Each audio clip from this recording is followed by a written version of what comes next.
Hello and welcome to another edition of Loremaker's Guide to the Galaxy.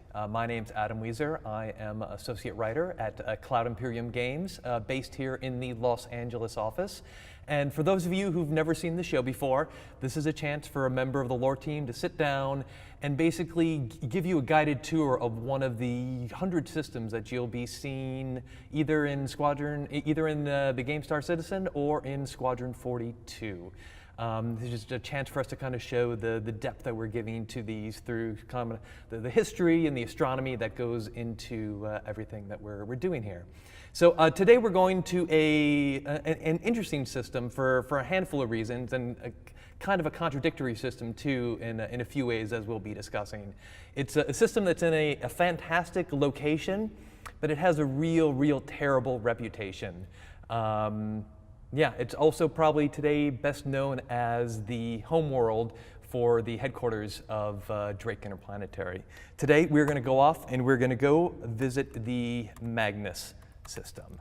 So we're just going to go into the search bar here, type in Magnus, and let's just zoom right over and see where we're at. Now, when I say it's in a great location, it's because when we go to this big level here, you're going to see exactly what I mean. So we're going to turn on large jump points. It's got 3 jump point connections, which are very important. You've got one to Ellis, you've got one to Stanton, which you're already familiar with, playing the Prison Universe and going to Port Olisar, and then it's got a medium jump point here, connection to Terra.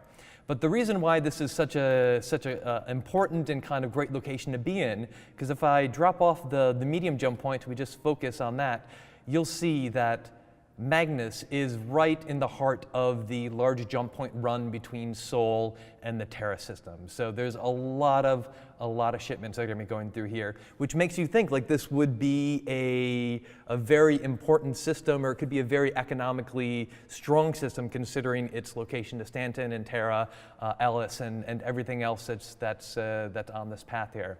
But for years now, for a century and a half, this system has mainly almost been known as a dangerous frontier system. It's the official, one of the official kind of like slogans for the system is Magnus on the edge of the unknown, even though here it is right between 2 of the most important systems in the UEE. Now, as we go into Magnus, again, it's strange that it's a frontier system considering where it's located, but one of the reasons for that is because it has kind of a convoluted history to it.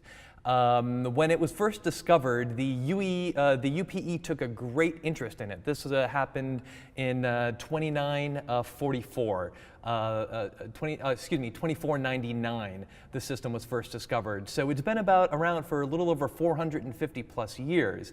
But when we first came about it, the government really was interested in it because of the star at the center here. Now, if we zoom on in, this is a main sequence K-type star, also known as an orange dwarf.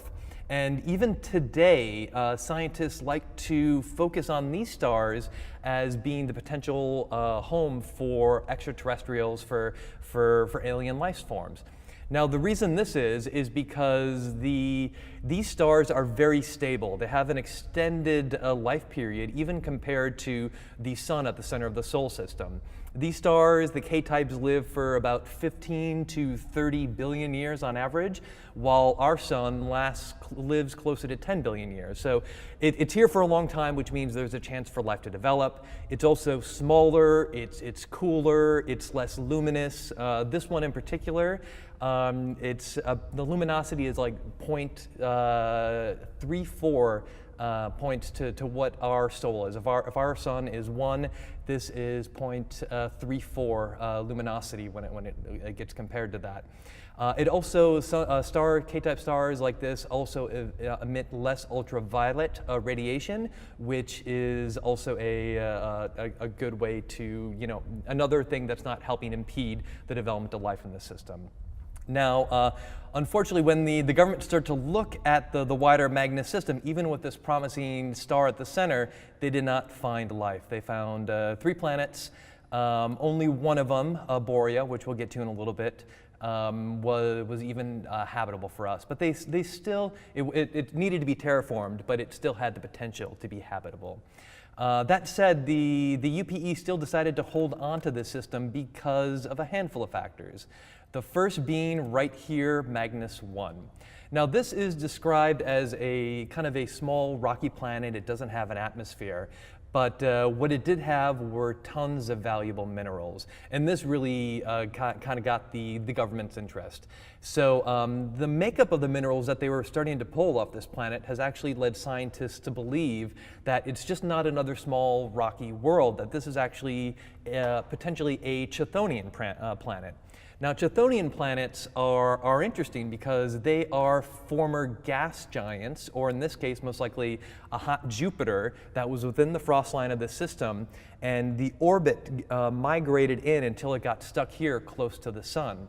Now, when it got this close to the sun, basically the heat burned off the gaseous outer layer of the planet, just leaving the rocky core at the center. Now, this is a process known as hydrodynamic escape, which led to this mineral-rich core of this former hot Jupiter sitting here at the Magnus 1 at the center of the system next to the sun. So that was one of the reasons they decided to hold on to this system. The second was because Borea could be terraformed, and that happened pretty much right away. As they started to dig into it a little bit, they realized there's no life here, but we can still make something of it. It's a terrestrial rocky planet with a number of different climates, locations on it. So they began the terraforming process in 2533, and they decided to leave this as a military classified system. So not a lot of extra foot traffic or ship traffic, excuse me, could kind of flow through this system. Now, the rest of this, if we just back out here for a second, when we talk about the history of the Magnus system, we're really talking about Borea. We're talking about this second planet here. There is a third one out on the fringes here. This is Magnus 3.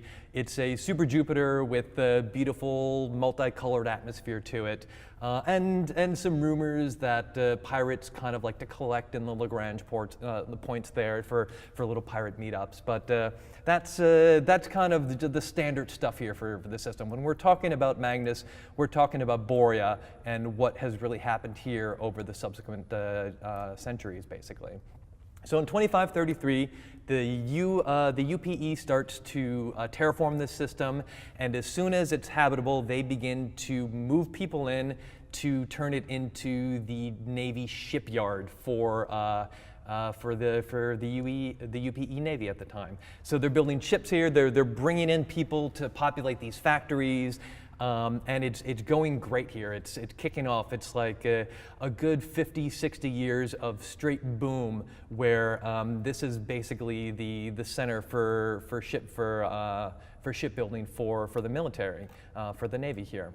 As the years kind of went on, obviously the people were coming in, they were starting to have kids, and a natural homegrown population started to emerge on Borea, even though it was still pretty contained, because again, it's military classified, so you're not just getting people flying in from all over the place. You have to be selected to come here and settle down. But one of the people that kind of grew up on Borea at this time was a woman by the name of Ovozel Kruger. And kind of coming from this very blue-collar industrial labor force that was very prominent there at this time, she started a custom machine part shop here and called it a name you're probably familiar with, Kruger Intergalactic.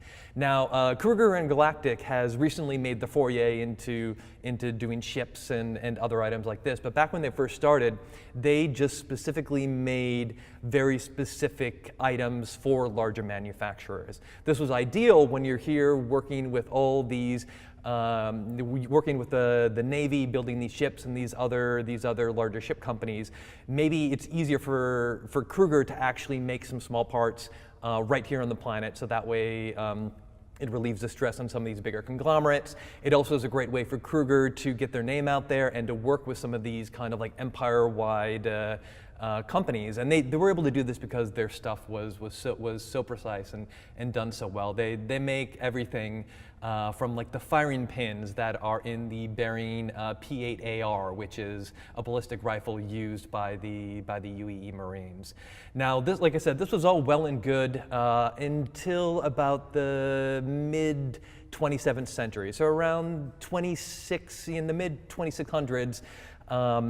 A lot of stuff has happened, and one of the things that the UEE government at that time decided to do was to move the ship manufacturing away from Boria and into the Killian system. Now, when they did this, they basically killed the entire economy of the Boria planet, because that's really what they had there. People basically fled the system in droves because there weren't a lot of industries there, and population dwindled. Some reports have it down to less than 100,000 people actually living on this planet about this time. And again, there were a lot of factors here that led to the shipyards moving away from Boria. This is the middle of the 27th century. The First Tavaran War has come to an end. Messer has ascended. There's all these other factors that kind of play into it, but Boria definitely bore the brunt of that decision. Somebody who did benefit from that decision was Kruger Intergalactic, and that's part of the reason why you even know their name, is because as the ship manufacturers and as these industrial powers basically left to go to Killian, there was all this excess space and high-tech equipment that they could buy up cheap and expand into. They could also afford at this point to get some very highly skilled workers to come in and basically work for them. So while the rest of the economy suffered, Kruger Intergalactic actually prospered at this time and kept growing and became a more and more respectable name. Now remember, again, it's still military classified at this time, so no new people are coming on in until 2751, when the military finally decides to get rid of the military classification system for Magnus and let people kind of enter. Now remember at the beginning when I told you that Magnus, even though it was kind of in the center of things, was still considered a frontier system? Well, this is part of the reason why. Even though it was discovered 450 plus years ago, it really had its land rush, its first chance for the common citizens and civilians of the UEE to come flooding in 2751. So in that regard, that's how the frontier spirit here has kind of persisted in this system. Now, when they open up the system and people finally start coming in, it's not necessarily, it becomes a bit more rough and tumble. People are rushing in to get land. There's not a lot of natural industry there, so people have to be creative as to how to generate their income.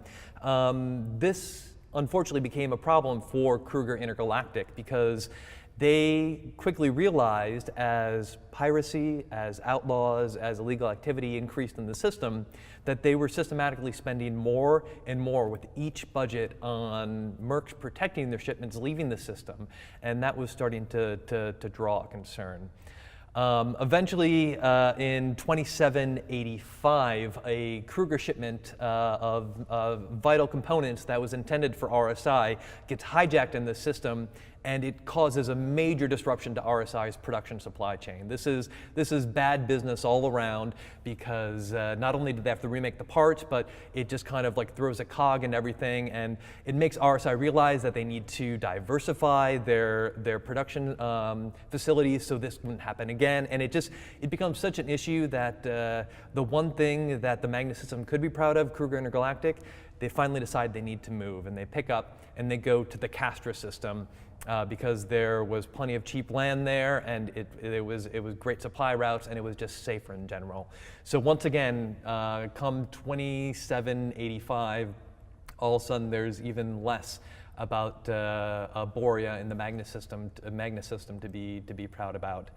Now, this kind of malaise went on for a while, but again, this is a very resilient, blue-collar industrial planet. That's kind of what it's always been. And out of the ashes came this little company that was fighting for basically the chance for a military contract.